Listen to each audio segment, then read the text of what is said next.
Hola chicos, ¿qué tal? ¿Cómo están?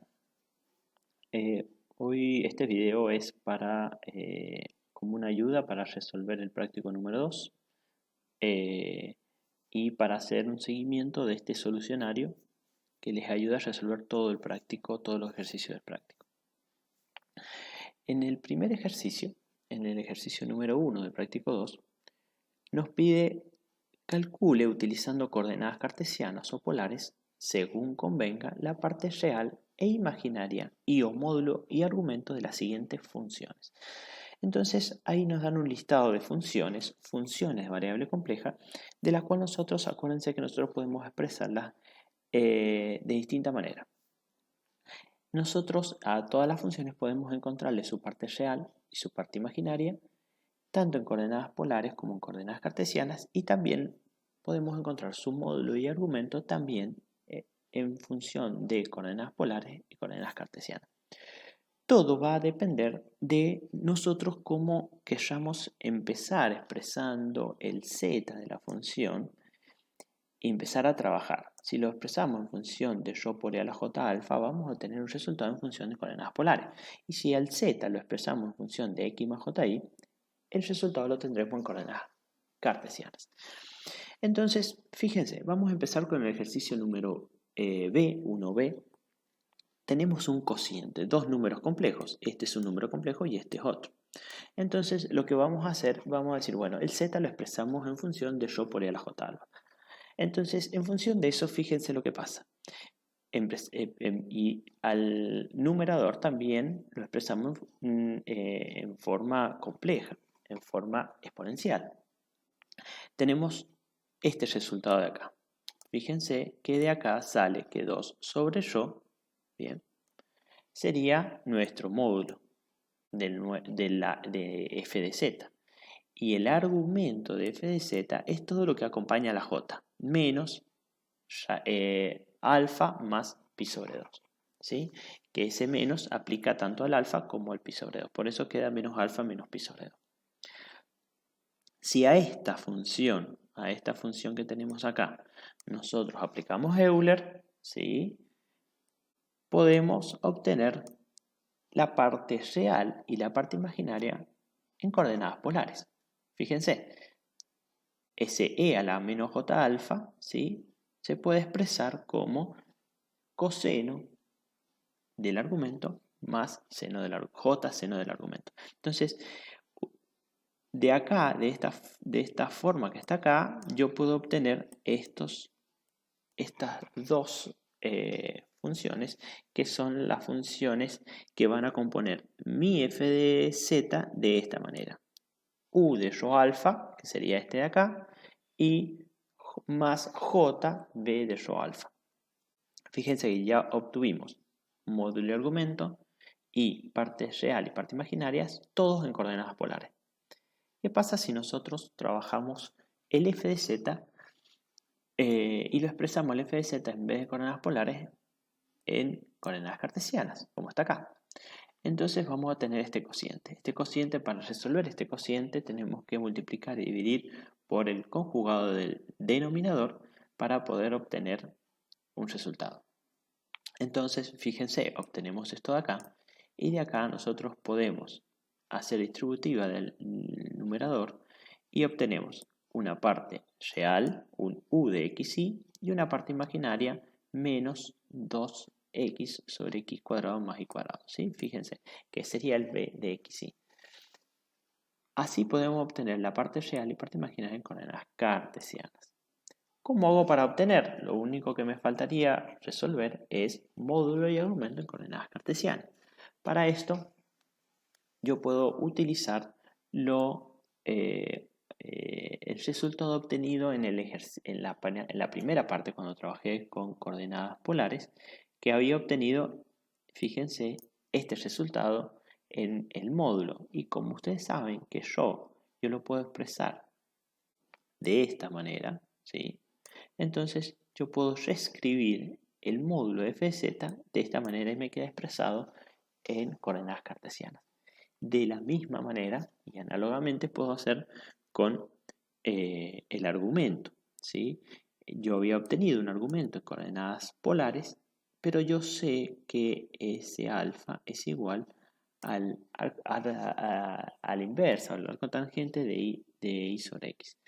Entonces yo puedo obtener este resultado, que es el argumento en coordenadas cartesianas. Ustedes, con esta misma forma de proceder, pueden seguir con los ejercicios de los ítems A, D, E, J, ¿sí? Fíjense lo que van solicitando en cada caso. Vamos a hacer otro ejemplo. Otro ejemplo sería si yo tengo una función f de z igual a seno de z, ¿sí? Para resolver esto, nosotros vamos a hacer uso de dos definiciones, ¿sí? Dos definiciones, de algunas definiciones importantes. Por ejemplo, ¿cuáles son las definiciones de seno, coseno, seno hiperbólico y coseno hiperbólico? Fíjense, estas definiciones son muy importantes, tienen que saberlas porque las vamos a utilizar en todo el desarrollo de la materia. El seno de alfa se puede expresar así: e a la j alfa menos e a la menos j alfa sobre 2j. Y el coseno es muy parecido, nada más que en vez de tener un menos tenemos un más y no tenemos el j abajo, pero es muy similar. Y similar y análogo pasa con el seno hiperbólico y el coseno hiperbólico. Fíjense que es muy similar en este caso, el seno hiperbólico al seno de alfa. Es muy similar, nada más que no tenemos los j acá arriba. No tenemos j aquí arriba, ¿sí? Y lo mismo pasa con el coseno hiperbólico. ¿Está? Tomando estas definiciones, nosotros podemos reescribir nuestra función original de esta manera, ¿sí? E a la jz menos e a la menos jz sobre 2j. Y acá empezamos a trabajar. Ese z, esos z que están ahí arriba, lo voy a expresar en coordenadas cartesianas, fíjense. Bien. Y empezamos a operar. Entonces, yo tengo un exponente de igual base, entonces yo puedo dividirlo y puedo expresar esto así, ¿sí? Como está acá. Y acá este e a la jx, fíjense, es un número complejo. Por Euler yo lo puedo reexpresar de esta manera, ¿sí? Y esto también sería un número complejo. Y esto lo puedo reexpresar de esta manera, ¿sí? Por eso ahí le hemos marcado la parte azul como queda expresada y la parte roja como queda expresada ahí, para que ustedes puedan hacer el seguimiento. Lo único que nos queda hacer ahora es empezar a trabajar, ¿bien? Empezar a trabajar con esto. Empiezo a hacer distributiva de el coseno con el e a la menos i, el j seno de x por e a la menos i, el coseno de x por el e a la i y el j seno por e a la i, ¿sí? Me queda reexpresado todo de esta manera. Si seguimos trabajando, lo único que tenemos que empezar a hacer es acomodar algunas cosas. Empezamos a acomodar este j, ¿sí? Eliminamos el j, acá podemos simplificar el j de abajo con el j de arriba, ¿sí? Y este j de acá abajo lo podemos expresar, lo podemos pasar arriba con un menos j. Recuerden que 1 sobre j es igual a menos j. Entonces acá, si seguimos trabajando, podemos llegar a esta forma de acá. Fíjense, donde nosotros tenemos coseno por esta expresión de acá, ¿sí? Y seno por esta expresión de acá. Bien. Esta expresión, si ustedes se van a lo que habíamos visto recién, a las definiciones, esto es el coseno hiperbólico de i. Y esto, ¿sí? Sería el seno hiperbólico, pero hay que acomodarle ahí el signo. Entonces hay que utilizar este signo que tenemos acá afuera, ¿sí? Para meterlo acá dentro de la función. Y con esto queda expresado y queda todo acomodado, ¿sí? En cuanto a signos, para que esto sea el seno hiperbólico de i. Entonces, en definitiva, y llegando a la conclusión, podemos decir que el seno de z es igual a seno de x por el coseno hiperbólico de i más j coseno de x por el seno hiperbólico de i.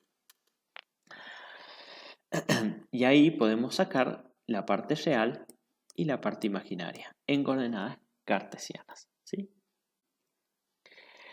Vamos a tomar otro ejemplo.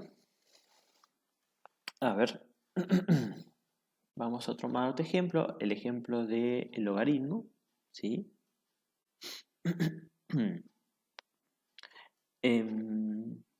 Pero esto ya estamos en el ejercicio número 2. Eso es lo que quería corroborar. Esto es parte del ejercicio número 2. El ejercicio número 2 directamente nos dan a resolver cuánto es el logaritmo de 1 menos j. Y lo que tenemos que hacer es tratar de entender que esto que está acá dentro del paréntesis es un número complejo. Y ese número complejo, así como está planteado, es muy difícil de resolver. Entonces, ¿qué hago? Cambio esa forma binómica y la paso a una forma exponencial, ¿sí? Y acá me resulta mucho más fácil resolverlo porque esto, el logaritmo de un producto, es la suma de los logaritmos. Entonces me queda expresado logaritmo de la raíz de 2 más el logaritmo de a la menos j pi sobre 4. Este logaritmo de la raíz de 2 puedo expresarlo como un medio del logaritmo de 2, ¿sí? Y recuerden que porque el 2 se puede expresar como 2 elevado a la 1 medio y cuando uno aplica un logaritmo a una potencia, justamente el factor que está elevado lo podemos bajar. Entonces en este caso quedaría así. Y el logaritmo de una exponencial de base e se cancela, es decir, sería el logaritmo de la base, que sería 1 por el exponente. Entonces queda bajado el exponente directamente. Entonces nos quedaría simplificado que el logaritmo de 1 menos j sería un medio logaritmo de 2 menos j pi sobre 4. ¿Sí? Bueno, esto pueden ustedes seguir haciendo los ejercicios, el ejercicio número 2 con los otros ejemplos. Vamos al ejercicio número 3. El ejercicio número 3 es un ejercicio muy importante donde nosotros analizamos si las funciones son analíticas o no. En este caso, nosotros vamos a repasar cuál es el concepto o cuál es la definición de una función analítica. Entonces hay una condición suficiente para la analiticidad de una función y lo vamos a leer. Si se tienen dos funciones continuas, fíjense, u y b, con derivadas parciales continuas en una región D del plano complejo y que ahí verifican las condiciones de Cauchy-Riemann, entonces esta función armada en función del u y del b de esta manera es analítica. Fíjense que las condiciones de Cauchy-Riemann es una condición necesaria pero no suficiente. Entonces, acá lo que es importante es, primero, que cumplan las condiciones de Cauchy-Riemann, pero que las funciones sean u y b sean continuas y con derivadas parciales continuas. Tengan en cuenta muy bien esta definición, por favor. Entonces, acá vamos a definir o vamos a recordar cuáles eran las condiciones Cauchy-Riemann en coordenadas cartesianas. Las tienen acá, ¿sí? U de x igual a b de y, u de y igual a menos b de x. Y en coordenadas polares tenemos esta de acá. Rho por u de rho igual a b de alfa y rho por b de rho igual a menos u de alfa. Entonces acá nos piden para el F1 del ejercicio, que ya lo habíamos visto, nos piden analizar la analiticidad de esa función. Entonces, fíjense que nosotros utilizamos, tanto en coordenadas polares como en coordenadas cartesianas, utilizamos la parte real y la parte imaginaria. Porque eso es lo que nos pide las condiciones de Cauchy-Riemann. Entonces, como ya las hemos sacado, ya las obtenemos, ya las tenemos acá, directamente lo vamos a usar. Entonces, acá lo que tenemos que hacer es sacar u de rho, ¿sí? Y multiplicarlo por rho, ¿sí? Que lo tenemos acá abajo. Y sacar el b de alfa, ¿sí? Para igualarlo acá, según las condiciones de Cauchy-Riemann en coordenadas polares. Si nosotros hacemos esas dos, de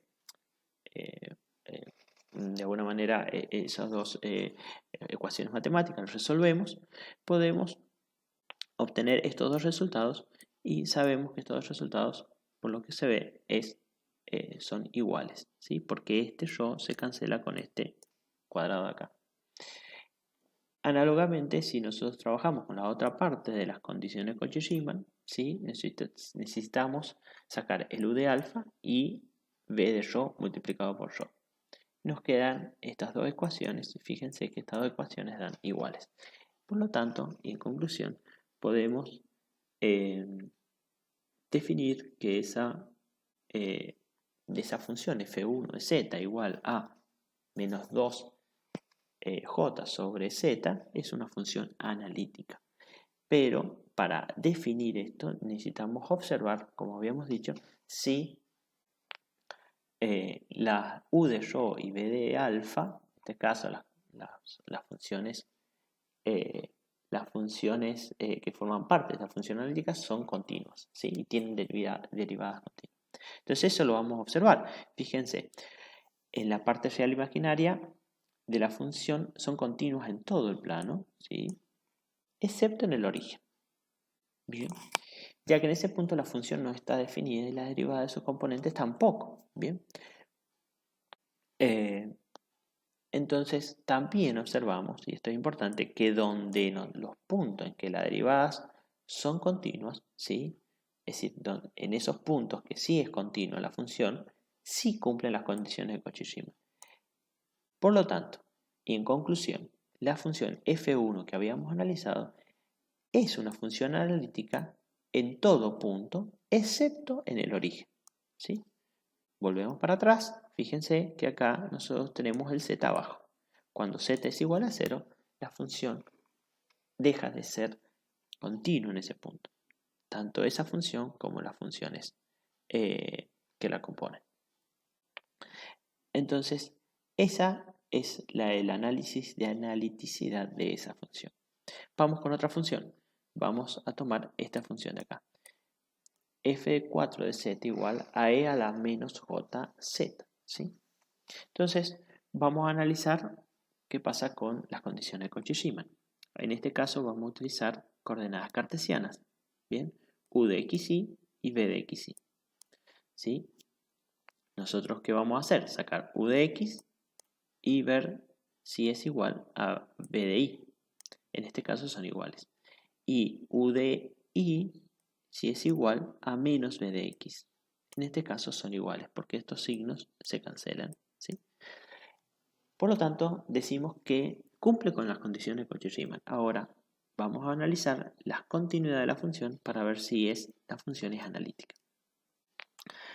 Entonces, vemos que las partes reales y parte imaginaria de la función son continuas en todo el plano z, ¿sí? Y las derivadas de sus componentes también lo son. Por lo tanto, y sumado a que se verifican las condiciones de Cauchy-Riemann, podemos asegurar que la función es analítica en todo punto del plano z. ¿Sí? No tiene singularidad. A este tipo de funciones se les llama función entera. ¿Sí? Es una función analítica en todo el plano. Ustedes pueden seguir haciendo los ejercicios de análisis de analítica de las funciones que están en el ejercicio 3. Pasamos al ejercicio número 4. En el ejercicio número 4 nos dan ciertas funciones, ciertas ecuaciones a resolver.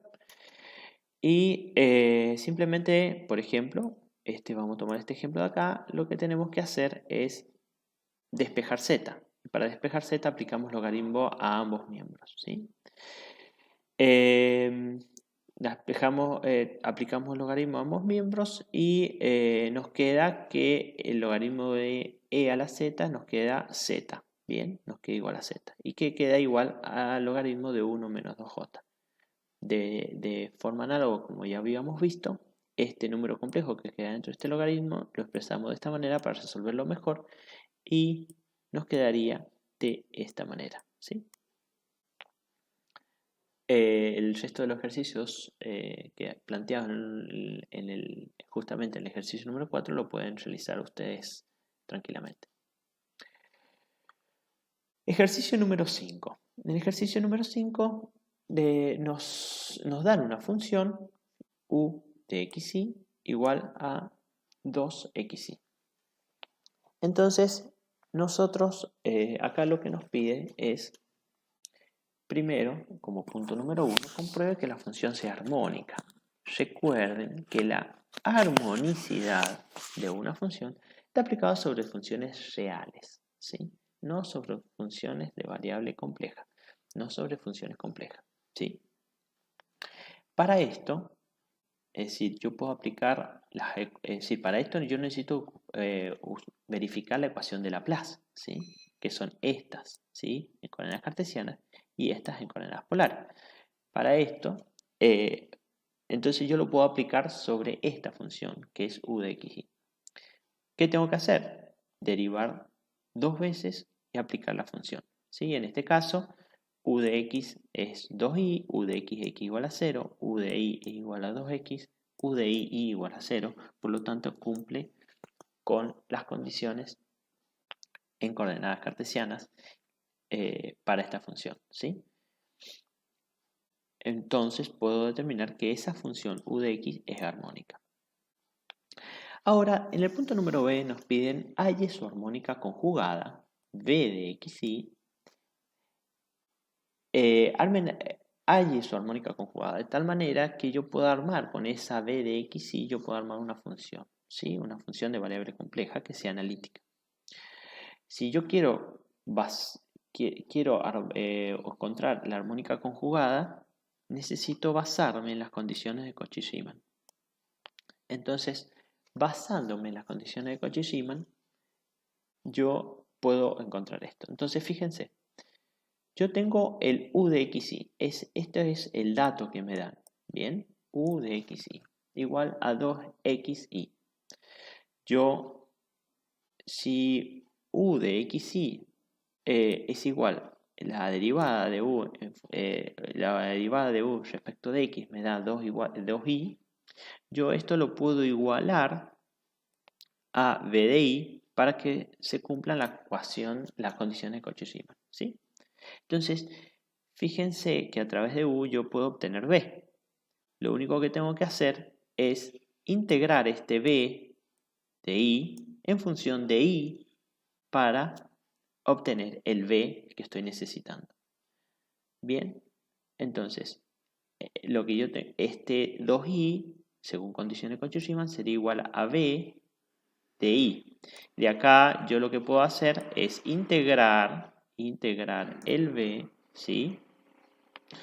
Integrar ese v de y en función de y, ¿bien? Para obtener el b. Y esto me da un resultado que es 2, que me da y al cuadrado más c1, ¿bien?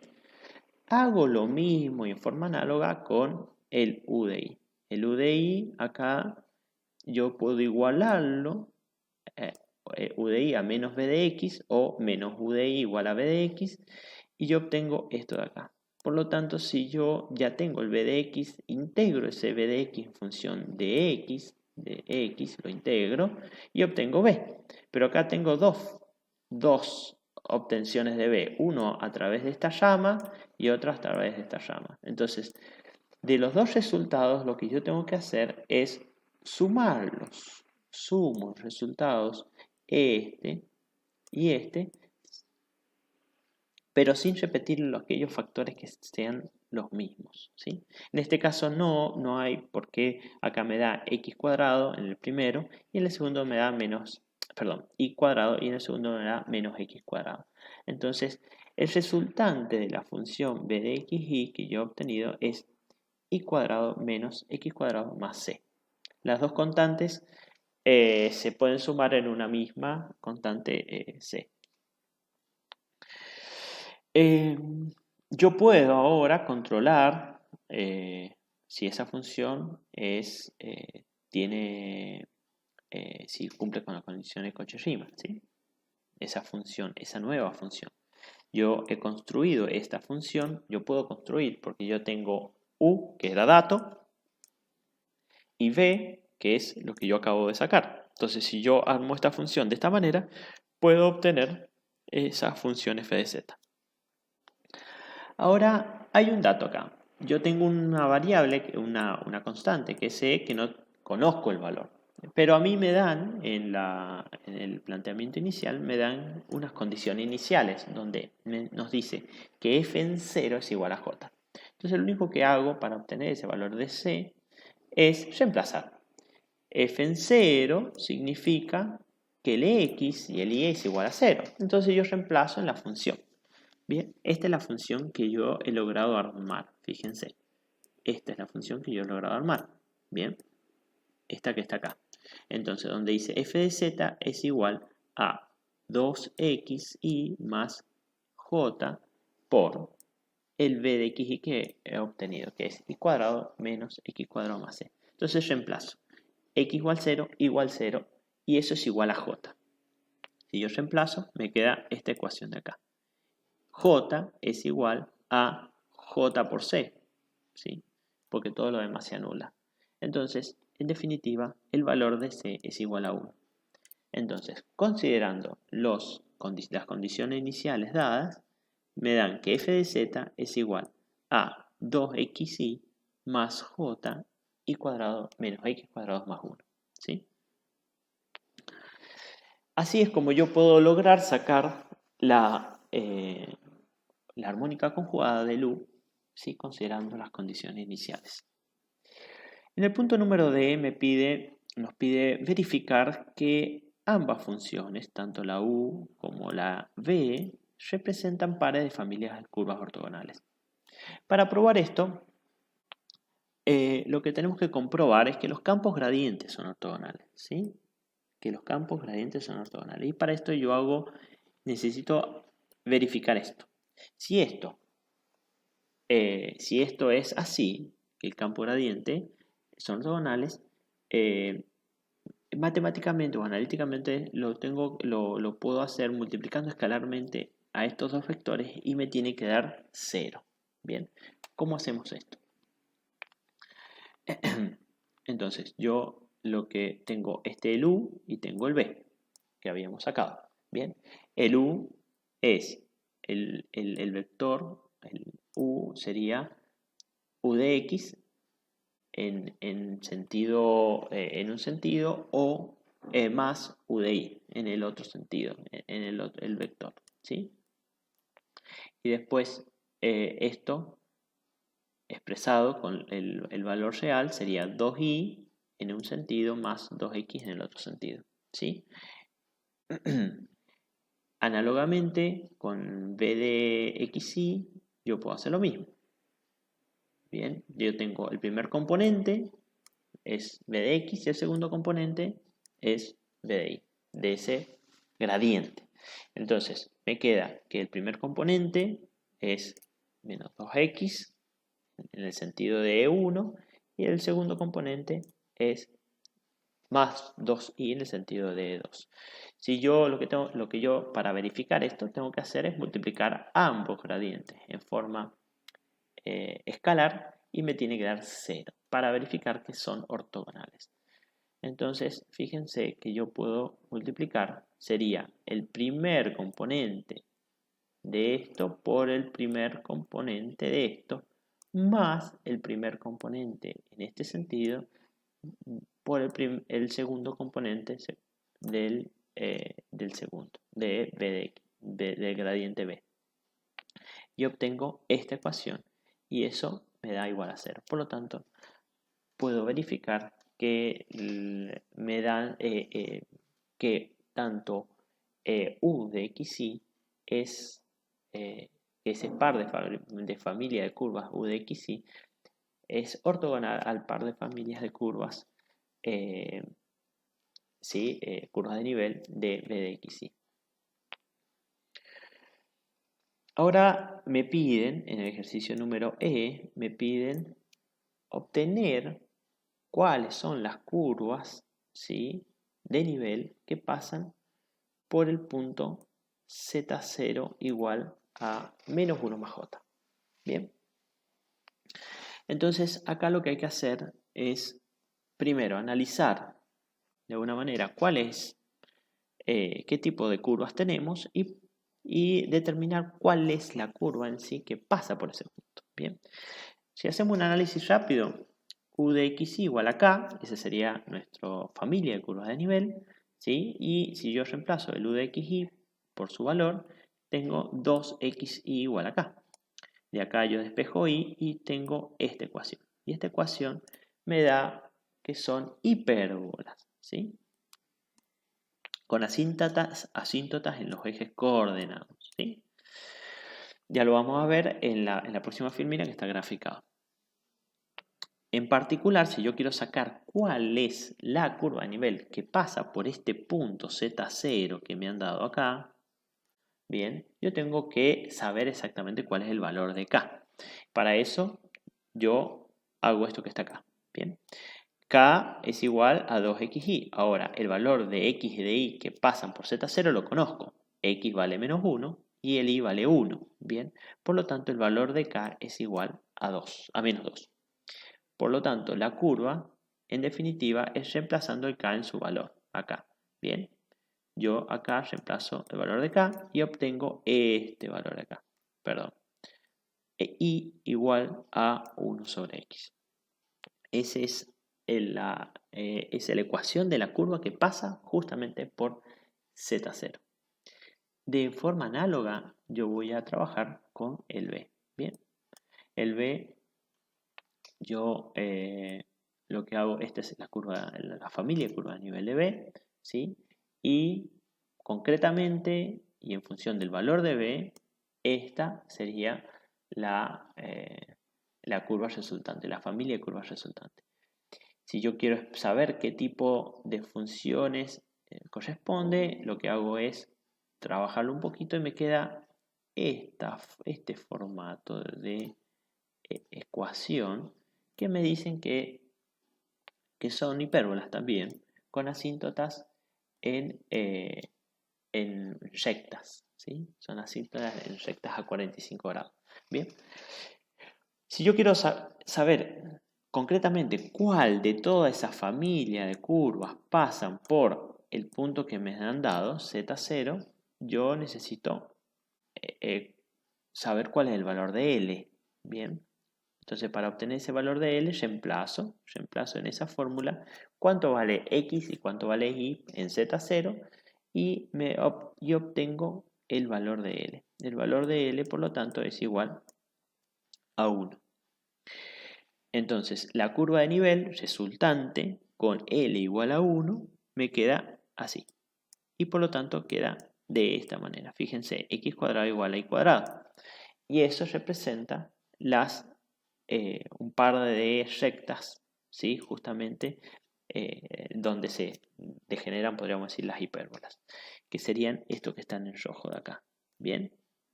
Estas dos que están en rojo serían las curvas de nivel que pasan justamente por el punto Z0 y lo que está en azul serían las hipérbolas obtenidas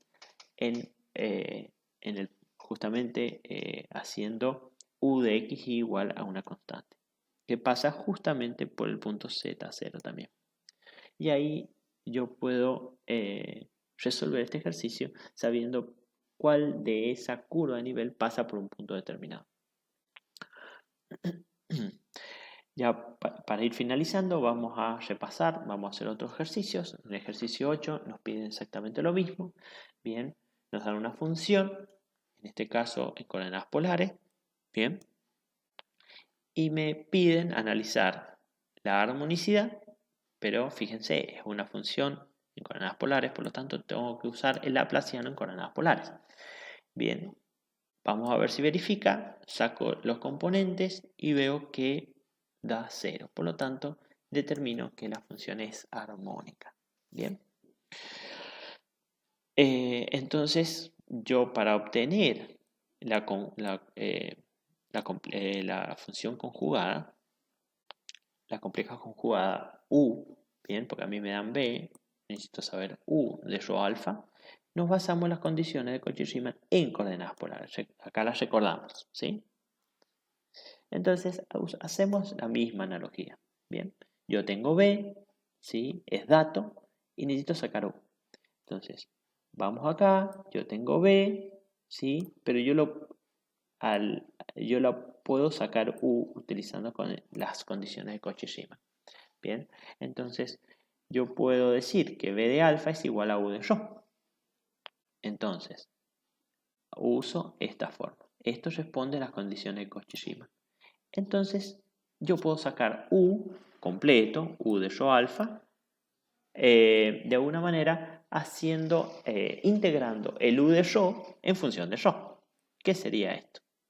Bien, el B de alfa, en este caso, que sería, tenemos este valor que está acá, y esta integral me da la integral de 1 sobre rho por 3, el 3 puedo sacarlo fuera de la integral, me da igual a 3 por el logaritmo de rho.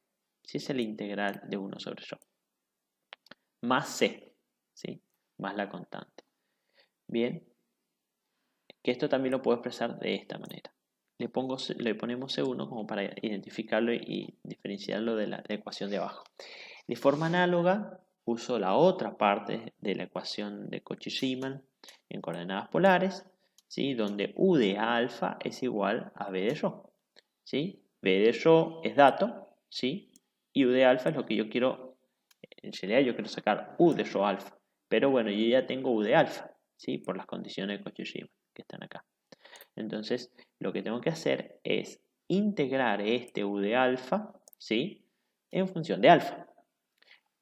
Y esto que estoy haciendo acá. Pero este B de rho, al cual yo estoy igualando el U de alfa, vale 0, fíjense. Vale 0. Entonces me queda la integral de 0.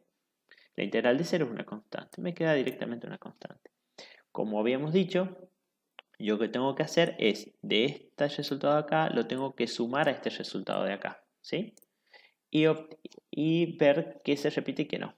Bien, en definitiva, acá lo único que se repetiría sería la constante, que eso no es mayor problema, me da una nueva constante. Entonces, el U de rho alfa es igual al logaritmo de rho cubo más c. Rearmo la función f de z de esta manera, donde el logaritmo de rho cubo es decir, perdón, el f de z lo armo con U de rho alfa más j b de rho alfa, ¿sí? Entonces, el U de rho alfa es esta parte de acá, ¿sí? La parte real, y la parte imaginaria sería el b de rho alfa, que sería el 3 alfa que está acá, ¿sí? Entonces, así quedaría armada nuestra f de z. Bien.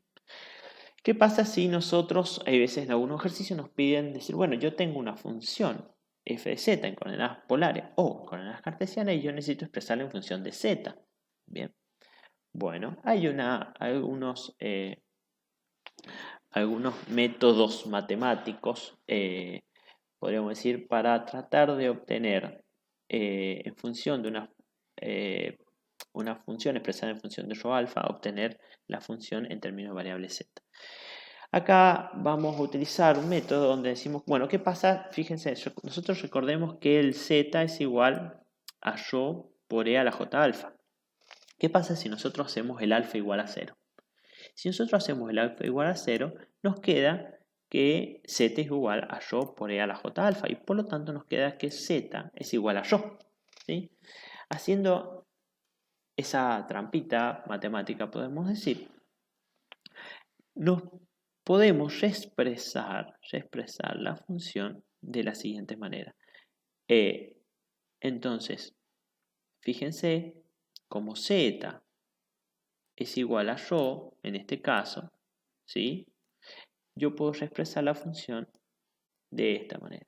Esta misma función, yo hago alfa igual a 0, entonces desaparece esta parte de acá, ¿sí?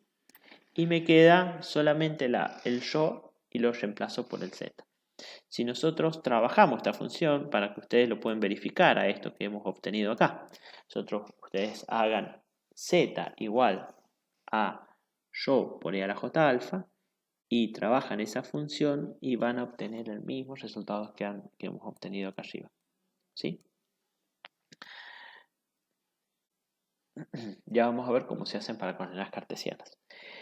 En el ejercicio F también nos dan una función, de la misma manera vamos a trabajarlo, esta función es el U y nos piden verificar que es armónica primero, acuérdense que la armonicidad es sobre las funciones reales, no sobre funciones de variables complejas.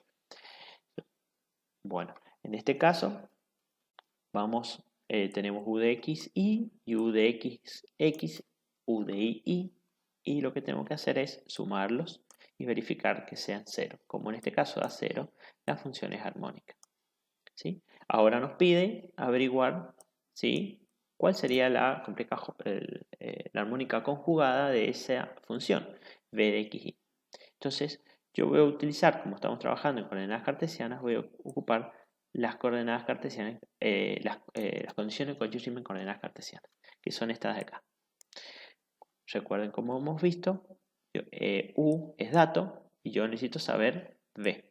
Entonces, pero como estas dos las estoy asociando a través de las condiciones de Cauchy-Riemann, yo puedo encontrar el valor de v integrando a este v, ¿sí?, en función de y.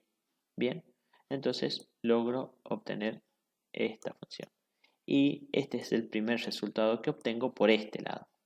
Ahora hago el mismo ejemplo en forma análoga, pero por este lado, ¿sí?, utilizando la segunda ecuación de Cauchy-Riemann, que sería esta igualdad de acá, ¿sí?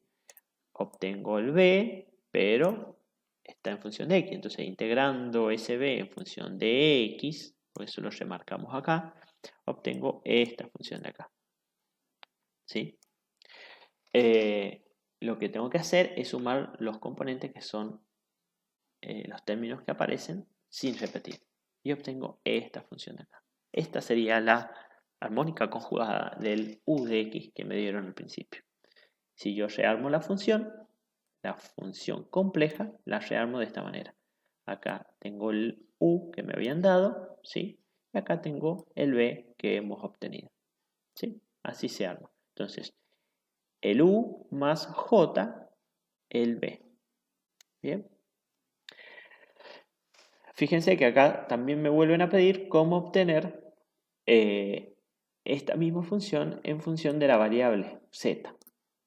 Y hago lo mismo. Hago lo mismo que habíamos dicho. Como z es igual a x más ji, ¿qué pasa si yo hago y igual a 0? Si yo hago y igual a 0, z es igual a x más j 0. Por lo tanto, z queda igual a x. Entonces, para aquellos puntos donde y igual a 0, z es igual a x.